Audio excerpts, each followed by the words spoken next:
Hello students, आज के video में हम लोग बात करेंगे चैप्टर 2। इस वीडियो में दैट इज हम लोग सीखेंगे एसिड, बेस एंड सोल्ट के बारे में।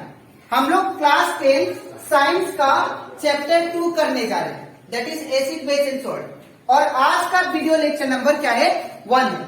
ठीक है, इस वीडियो में मैं आप लोग को एक्सप्लेन करूंगा अबाउट एसिड के बारे में, और उसी के साथ साथ मैं आप लोग को समझाऊंगा दैट इज उसके यूजेस के बारे में और उसके कॉज के बारे में। ठीक है, और इसी के साथ साथ मैं आप लोग को एक्सप्लेन करूंगा बेसिस के बारे में। ये जो चैप्टर है that is chapter 2 acid, base and salt, ये आप लोग प्रीवियस क्लासेस में भी पढ़ चुके हो। ठीक है, और अगर आप लोग प्रीवियस क्लास में नहीं अच्छे से पढ़े हैं तो अभी आप लोग क्या करना, अच्छे से देखना, मैं इसको डिटेल में एक्सप्लेन करूंगा। ठीक है, तो स्टार्ट करते हैं क्लास। सबसे पहले हम लोग बात करते हैं इंट्रोडक्शन का। सबसे पहले हम लोग बात करेंगे एसिड के बारे में। अगर हम लोग बात करें एसिड के बारे में तो एसिड जो वर्ड है, ठीक है, वो प्रीवियसली पहले जब साइंटिस्ट लोग थे, जब एसिड को डिस्कवर कर रहे थे, ठीक है, तो उन्होंने ये बोला था कि एसिड जो है वो एसिडस वर्ड से है। ठीक है, एसिडस वर्ड से, और ये एसिडस का मीनिंग होता है दैट इज एसिड जो वर्ड है वो किससे आया है? एसिडस वर्ड से। ठीक है, और ये एसिडस का मीनिंग होता है दैट इज सोर इन टेस्ट। सोर मतलब खट्टा। जो चीज खट्टा होता है उसे हम लोग क्या बोल सकते हैं? एसिड। तो पहले के जमाने में साइंटिस्ट इसको एसिड को ऐसे डिफाइन किए। उन्होंने बोला कि एसिडस एक नाम का, एसिडस जैसा एक टाइप का चीज होता है जो क्या होता है? खट्टा होता है। और फर्दर जब साइंटिस्ट लोग धीरे धीरे डेवलप होने लगे, ठीक है, तो डेवलप होने के बाद उन्होंने बोला कि एसिडस वर्ड जो है वो सोर इन टेस्ट है, इसका मीनिंग है, और एसिडस से उन्होंने क्या निकाला? एसिड वर्ड निकाला। ठीक है, इस दुनिया में जो भी चीज है या तो एसिड होगा, या तो बेस होगा, या तो सोल्ट होगा।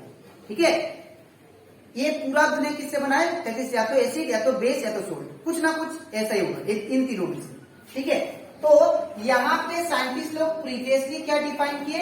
एसिड जो वर्ड है वो एसिडस से है, जिसका मतलब है सोर इन टेस्ट। ठीक है, और ये एसिड जो है एक किसमें पाया जाता है? दैट इज सोर जो होता है, हम लोग जानते हैं सोर मतलब होता है खट्टा, और ये खट्टा कहाँ पे प्रेजेंट होता है? तो याद रखिएगा, खट्टा जो होता है इवन फ्रूट्स में भी होता है, वेजिटेबल्स में भी होता है। जैसे एग्जांपल बात करते हैं ऑरेंज का। ऑरेंज जब खाते हैं या लेमन खाते हैं या अनराइप कोई भी फ्रूट खाते हैं या टोमेटो खाते हैं, वो खट्टा क्यों होता है? Because of presence of acid, because acids are sour in test. ठीक है, और लेटर इट प्रूव्स दैट, बाद में साइंटिस्ट लोग ये प्रूव कर दिया कि जो भी चीज खट्टा होता है, जैसे कि ऑरेंज, लेमन या कोई भी अनराइप फ्रूट जैसे कि मैंगो या लीची, या तो यहाँ पे मैंने बताया आप लोगों को that is orange, lemon, unripe fruit जैसे कि मैंगो, टोमेटो, ये सब में सारा ये सब चीज क्या होता है? सोर होता है, दैट मीन्स खट्टा होता है। इसीलिए बाद में साइंटिस्ट लोग बाद में ये प्रूव कर दिया कि जो भी चीज खट्टा होता है वो क्या है? उसमें एसिड प्रेजेंट है। ठीक है, अब यहाँ पे एसिड को फिर बाद में उन्होंने क्या किया? डिफाइन किया कि एसिड वो सब्सटेंस है जो क्या होता है? सोर इन टेस्ट होता है, जो कि आप लोग प्रीवियस छोटे क्लास में पढ़े होंगे। Acid are the substance which are sour in taste. तो वही लिखा मैंने, acid are the substance, acid are the substance which are sour in test. ठीक है, और इसका अगर हम लोग डे टू डे लाइफ में अगर इसका यूजेस देखें, ठीक है, और इसका कॉजेज देखें, तो पहला पॉइंट मैंने लिखा है दैट इज हाइड्रोक्लोरिक एसिड। ये जो HCl है, हाइड्रोक्लोरिक एसिड, ये हमारे स्टोमक के अंदर प्रेजेंट है। वो क्या है? गैस्ट्रिक जूस है टाइप का। ठीक है, वो क्या करता है? खाना को डाइजेस्ट करने में हेल्प करता है, लेकिन वो नहीं करता है, वो करता है क्या करता है? पेप्सिन को एक्टिवेट करता है। ठीक है, उसका काम जो भी खाना में बैक्टीरिया प्रेजेंट होता है उसको किल करता है। ठीक है, तो ये मतलब बोल सकते हैं हेल्प करता है, ये करता नहीं है काम, लेकिन ये खाना को डाइजेस्ट करने में हेल्प करता है। ये कहाँ पे प्रेजेंट होता है? स्टोमक में। तो ये भी, और ये इतना ही खतरनाक होता है, इतना ही खतरनाक कि अगर आप लोग अपना फिंगर को डीप करो वो एसिड में, तो आपका ये फिंगर पूरी तरह मेल्ट हो जाएगा। ठीक है, बहुत ही खतरनाक होता है। लेकिन सवाल ये है कि ये अगर स्टोमक में प्रेजेंट है, तो स्टोमक में अगर एसिड प्रेजेंट है तो ये हमारे स्टोमक को क्यों नहीं इफेक्ट कर रहा है? ठीक है, तो ये हमारे स्टोमक को इसलिए इफेक्ट नहीं कर रहा है बिकॉज हम लोग का स्टोमक जो है वो मुकस से कवर हुआ है। ठीक है, मुकस से क्या हुआ है? कवर है। ठीक है, वो मुकस क्या करता है? वो पेट को क्या करता है? स्टोमक को प्रोटेक्ट कर रखता है, एसिड को बाहर जाने नहीं देता है।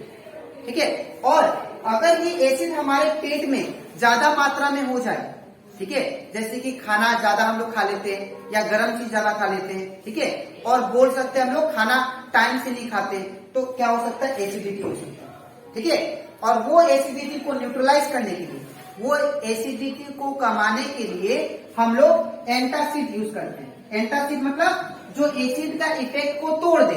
ठीक है, उसे हम लोग क्या बोलते हैं? एंटासिड। ठीक है, ये एंटासिड बोल सकते हैं क्या होता है? इनो, जो कि हम लोग नेक्स्ट स्लाइड में देखेंगे। इनो क्या है? इनो मतलब बेस होता है। ठीक है, ये इनो क्या करता है? जब भी किसी को एसिडिटी हो तो आप लोग इनो जब देते हो तो वो एसिडिटी को न्यूट्रलाइज कर देता है। ठीक है, तो ये हो गया पहला एसिड का कॉज। ठीक है, दूसरा है इसका एक acid, that is acetic acid. ये एसिटिक एसिड जो है ये विनेगर में पाया जाता है। जो आप लोग देखना जब मार्केट से अचार लेते हैं, ठीक है, या कोई भी चाउमीन वगैरह बनाता है, ठीक है, तो वो क्या करता है? उसमें विनेगर यूज करता है। दैट मीन्स वो विनेगर क्या होता है? एसिटिक एसिड है। वो इसलिए यूज करता है ताकि वो जो फूड आइटम्स है वो ज्यादा दिन तक रहे। इसीलिए जो मार्केट में पिकल्स मिलता है, जो अचार मिलता है, वो अचार, वो जो पिकल्स होते हैं वो 3 साल 2 साल तक रहते हैं। लेकिन घर में जो बनाते हो आप लोग, अगर आप लोग उसमें अगर एसिटिक एसिड ना डालो, ठीक है, तो वो क्या हो सकता है? खराब भी हो सकता है। ठीक है, तो कोई भी फूड को प्रिजर्व करने के लिए, ज्यादा दिन तक रखने के लिए, ठीक है, ये क्या होता है? एसिटिक एसिड यूज होता है। ठीक है, और साथ ही साथ ये कुकिंग पर्पस में भी होता है। कुकिंग मतलब बता ही दिया, जैसे चाउमीन वगैरह खाते हैं उसमें भी क्या होगा? ये एसिटिक एसिड यूज होगा। और जो क्लीनिंग में भी, क्लीनिंग पर्पस के लिए भी ये एसिटिक एसिड हमारे लिए यूज होता है। ठीक है, नेक्स्ट है कार्बोनिक एसिड। ये जो कार्बोनिक एसिड है ये सॉफ्ट ड्रिंक में यूज होता है, जैसे कि जो हम लोग स्प्राइट पीते, कोका कोला पीते हैं, ठीक है, ये सब जितना भी सॉफ्ट ड्रिंक है उसमें क्या होता है? ये कार्बोनिक एसिड होता है। अब ये क्यों होता है? बिकॉज ये कार्बोनिक एसिड इसलिए होता है बिकॉज ये जो भी स्प्राइट, जो भी सॉफ्ट ड्रिंक है वो ज्यादा दिन तक रहे। ठीक है, इसीलिए क्या होता है? ये जो कार्बोनिक एसिड है वो यूज होता है किसमें? सॉफ्ट ड्रिंक में, फॉर प्रिजर्वेशन, बहुत ज्यादा दिन तक रहे। ठीक है, अब बात करते हैं next 4th point, sulphuric acid used in कार्बेटिंग। जो सल्फ्यूरिक एसिड है दैट इज H2SO4। ये सल्फ्यूरिक एसिड जो है ये कार बैटरीज में यूज होता है। तो देखिए ये भी एक टाइप का एसिड है जो किसमें यूज होता है? कार बैटरी में। तो अगर मैं बात करूं कंसंट्रेटेड का, तो कंसंट्रेटेड भी क्या होता है? खतरनाक होता है। ठीक है, कंसंट्रेटेड H2SO4 जो होता है वो क्या होता है? खतरनाक होता है। ठीक है, तो यहाँ पे कार का बैटरी में भी क्या यूज होता है? Acid, that is sulphuric acid. अब बात करते हैं नाइट्रिक एसिड का। तो नाइट्रिक एसिड जो है वो याद रखिएगा एक्सप्लोसिव या कोई बम बनाने में, ठीक है, या बोल सकते हैं कोई भी एक्सप्लोसिव मटेरियल बनाने में यूज होता है, और साथ ही साथ ये फर्टिलाइजर बनाने में भी यूज होता है। ठीक है, तो ये मैंने कुछ यूजेस बताया और उसका कॉज बताया एसिड के बारे में, और हम लोग क्या सीखे? दैट इज एसिड क्या होता है, और एसिड को कहां से साइंटिस्ट लोग एसिड जो वर्ड है वो कहां से लेके हैं और उसका मीनिंग है। ठीक है, अब इसके नेक्स्ट स्लाइड में मैं आप लोगों को समझाऊंगा दैट इज बेस के बारे में। ठीक है, तो इसके बाद अब हम लोग बात करते हैं बेस के बारे में। तो जैसे एसिड जो हो गया वो एसिडस वर्ड से आया, और एसिडस का मीनिंग क्या था, दैट इज सोर इन टेस्ट, ठीक है। और तो बेस जो है, ये बेस का मतलब होता है दैट इज जो बिटर टेस्ट होता है। बिटर मतलब हो गया कड़वा, जो चीज कड़वा टेस्ट होता है जिसका, उसको हम लोग क्या बोलते हैं, बेस, ठीक है। और इसका एग्जाम्पल है, ये जो बिटर टेस्ट होता है, अगर मैं बेस का एग्जाम्पल दूं तो आप लोग घर में डिटर्जेंट यूज किए होंगे, तो जो डिटर्जेंट है उसमें क्या प्रेजेंट है, बेस है, ठीक है। और सोप, जो हम लोग सोप लगाते हैं, नहाने वाला जो साबुन होता है, उसमें भी क्या प्रेजेंट है, दैट इज बेस, ठीक है। और जैसे कि लाइम, जो लाइम होता है दैट इज चूना, ठीक है, वो जो लाइम है वो क्या होता है, उसमें भी क्या है, बेस है, वो भी क्या है, बेस है, ठीक है। और इनो जो क्या करता है, एसिडिटी को न्यूट्रलाइज करता है, ठीक है। जो इनो क्या है, एंटासिड है, जो एसिडिटी को क्या करेगा, एसिडिटी को न्यूट्रलाइज करता है, न्यूट्रलाइज, उसको हम लोग क्या बोलते हैं, दैट इज एंटासिड, एसिडिटी को जो न्यूट्रलाइज करे। और ये क्या करता है, ये भी एक टाइप का क्या है, बेस है, ठीक है। तो यहां पे बेस का मतलब हो गया जो सब्सटेंस जो भी कड़वा होता है, दैट मीन्स वो क्या हो गया, बेस। तो आज के वीडियो में मैंने आप लोगों को एक्सप्लेन किया एसिड के बारे में, और उसी के साथ साथ उसके यूजेस के बारे में। और एक बात, जैसे ही आप इतना चूना खा लो, ठीक है, इतना लाइम खाते हो, तो आपका मुंह क्या होता है, आपका जो लिप्स होता है, उसका टंग होता है, कट जाता है, बिकॉज ये जो बेस है बहुत ही खतरनाक है। इवन अगर आप डिटर्जेंट को जीभ में रखते हो तो जीभ में क्या हो जाएगा, छाला हो जाएगा, ठीक है। तो इसीलिए ये क्या होता है, खतरनाक, ठीक है। तो आज के वीडियो में हम लोग एसिड पढ़े और बेस का इंट्रोडक्शन पढ़े, और इसके नेक्स्ट वीडियो में मैं आप लोग को एक्सप्लेन करूंगा that is uses of base in this video, ठीक है। तो आज के लिए इतना ही, मिलते हैं नेक्स्ट वीडियो, तब तक के लिए।